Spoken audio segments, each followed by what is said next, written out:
नमस्कार विद्यार्थी मित्रांनो, जवाहर नवोदय विद्यालय या यूट्यूब चॅनलवर आपलं सर्वांचं स्वागत आहे। मित्रांनो, आजच्या या यूट्यूब चॅनलवर आपल्याला जवाहर नवोदय विद्यालयाविषयीची संपूर्ण माहिती घ्यायची आहे। तर जवाहर नवोदय विद्यालय ही भारतातील सर्वात मोठी शिक्षण व्यवस्थेमधील आणि सर्वोच्च शिक्षण संस्था आहे, ज्या संस्थेअंतर्गत आपल्याला विविध आणि उच्च पातळीवरील शिक्षण आपल्याला दिलं जातं। जवाहर नवोदय विद्यालय हे 25 ते 30 एकर मध्ये एक जवाहर नवोदय विद्यालय असतं। यानंतर आजच्या या व्हिडिओमध्ये आपल्याला जवाहर नवोदय विद्यालयामध्ये ऍडमिशन प्रोसिजर कशा प्रकारे असतं, त्यानंतर त्यांचं फी स्ट्रक्चर कशा प्रकारे असतं, त्यानंतर हॉस्टेलमध्ये काय सुविधा दिलं जातं, मुलांना काय जेवण दिलं जातं, त्यामध्ये बेडची सिस्टीम काय असतं, त्यानंतर शिक्षणाचं माध्यम काय आहे, त्यानंतर जवाहर नवोदय विद्यालयामध्ये जेवणाच्या सुविधेमध्येच म्हणजे त्यांच्या जेवणामध्ये काय काय जेवण दिलं जातं, व्हेज नॉन व्हेज, त्या प्रकारची माहिती, त्यानंतर रूल्स अँड रेग्युलेशन्स काय आहेत, त्यानंतर परीक्षा कोण देऊ शकते आणि कोणतं बोर्ड असते, याविषयीची संपूर्ण माहिती आपल्याला आजच्या या व्हिडिओमध्ये पाहायचं आहे। तर सर्वप्रथम बघा, नॅशनल एज्युकेशन पॉलिसी म्हणजेच राष्ट्रीय शैक्षणिक धोरण 1986-90 राजीव गांधी यांनी संपूर्ण भारतामध्ये जवाहर नवोदय विद्यालयाची स्थापना करण्यात आली आणि त्यांनी असं नाम निर्देशित केलं, म्हणजे या नॅशनल एज्युकेशन पॉलिसीमध्ये असं सांगण्यात आलं की प्रत्येक जिल्ह्यात एक नवोदय विद्यालय असावं आणि त्या नवोदय विद्यालयामध्ये जे विद्यार्थी 6वीला ऍडमिशन घेतील तर त्यांच्यासाठी एकूण 80 सीट्स हे राखीव ठेवण्यात आलेलं असतं। त्यानंतर आपण बघूया की जवाहर नवोदय विद्यालयामध्ये ऍडमिशन प्रोसिजर कशा प्रकारे होतं। बघा, या ठिकाणी इयत्ता 5वी व इयत्ता 8वी मध्ये एक प्रकारे एंट्रन्स एक्झाम घेतली जाते आणि ही एंट्रन्स एक्झाम दरवर्षी एक वेळेस कंडक्ट केली जाते। जे विद्यार्थी 5वी आणि 8वीची एंट्रन्स एक्झाम दिली जाते आणि एंट्रन्स एक्झाम दिल्यानंतर ज्यांनी गुण सर्वात जास्त प्रावीण्य मिळवलेलं असतं त्यांच्यामधून विद्यार्थ्यांची निवड या एंट्रन्स एक्झामद्वारे केली जातं। त्यानंतर इयत्ता 6वी मध्ये एकूण 80 सीट हे प्रत्येक जवाहर नवोदय विद्यालयामध्ये राखीव ठेवलेले असतात।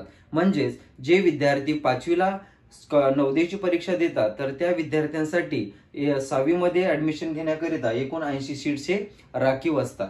त्यानंतर 9वी आणि 11वी यांच्या देखील जागा असतात, परंतु जेव्हा विद्यार्थी 6वी 7वी 8वी मध्ये काही विद्यार्थी हे जवाहर नवोदय विद्यालय सोडून दुसऱ्या शाळेमध्ये जातात तर त्यांच्या जागा ह्या व्हॅकंट राहतात। मग तशा प्रकारच्या व्हॅकंट जागा हे 9वी आणि 11वी यांच्यासाठी ते दिलेले असतात। म्हणून इयत्ता 9वी आणि इयत्ता 11वी मध्ये जागा ह्या फार तुरळक प्रमाणात असतात। त्यानंतर बघा, इयत्ता 6वी ते 12वी पर्यंतचं फी हे फ्री असतं, परंतु त्यामध्ये काही लिमिटेशन्स आहेत ते आपण पाहणारच आहोत। त्यानंतर आपल्याला हा एक प्रश्न पडतो की जवाहर नवोदय विद्यालयामध्ये मीडियम कोणतं असतं, म्हणजे स्टेट बोर्ड असतं का सीबीएसई बोर्ड असतं की आयसीएसई बोर्ड असतं। तर जवाहर नवोदय विद्यालयामध्ये संपूर्ण शिक्षण हे सीबीएसई बोर्ड अंतर्गत असतं। त्यानंतर बघूया की जवाहर नवोदय विद्यालयाचे रूल्स आणि रेग्युलेशन्स काय आहेत, त्यांच्या अटी काय असतात। तर पहिली अट आहे 3 ते 5 म्हणजेच 3री ते 5वी पर्यंत तो विद्यार्थी गव्हर्नमेंट म्हणजे शासकीय शाळेमध्ये शिकत असला पाहिजे किंवा अनुदानित म्हणजेच एडेड शाळेमध्ये शिकत असला पाहिजे, हा क्रायटेरिया आहे।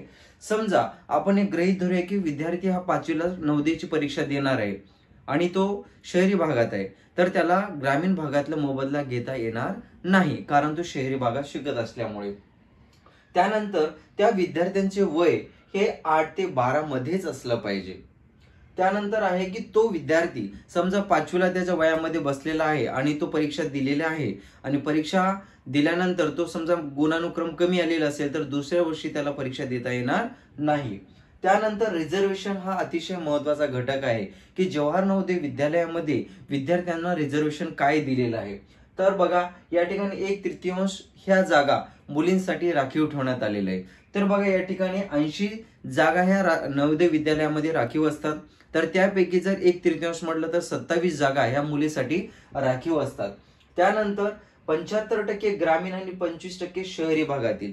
आता एक कन्सिडर करूया की 80 जागा ह्या एका जवाहर नवोदय विद्यालयामध्ये आहेत, तर त्या 80 जागेपैकी 75% विद्यार्थ्यांना हे ग्रामीण भागातून निवड केली जाते। भले त्यांचं गुणानुक्रम कमी असलं तरी पण त्यांची 75% निवड ही नवोदय विद्यालयात केली जाते आणि त्यानंतर जे शिल्लक जे 25% जे विद्यार्थी आहेत ते शहरी भागामधून निवड केली जाते। त्यानंतर SC म्हणजे शेड्यूल्ड कास्ट या विद्यार्थ्यांना 15% आरक्षण असतं.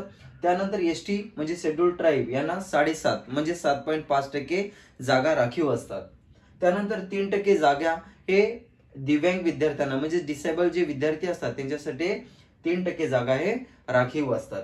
त्यानंतर बघूया की मीडियम म्हणजे जवाहर नवोदय विद्यालयामध्ये समजा आपलं महाराष्ट्र आहे, महाराष्ट्रामध्ये मातृभाषा मराठीमध्ये बोलली जाते, परंतु नवोदय विद्यालयामध्ये शिकवण्याचं माध्यम कोणतं आहे असं जर विचारलं तर 2 आहेत, एक हिंदी मीडियम आणि इंग्लिश मीडियम.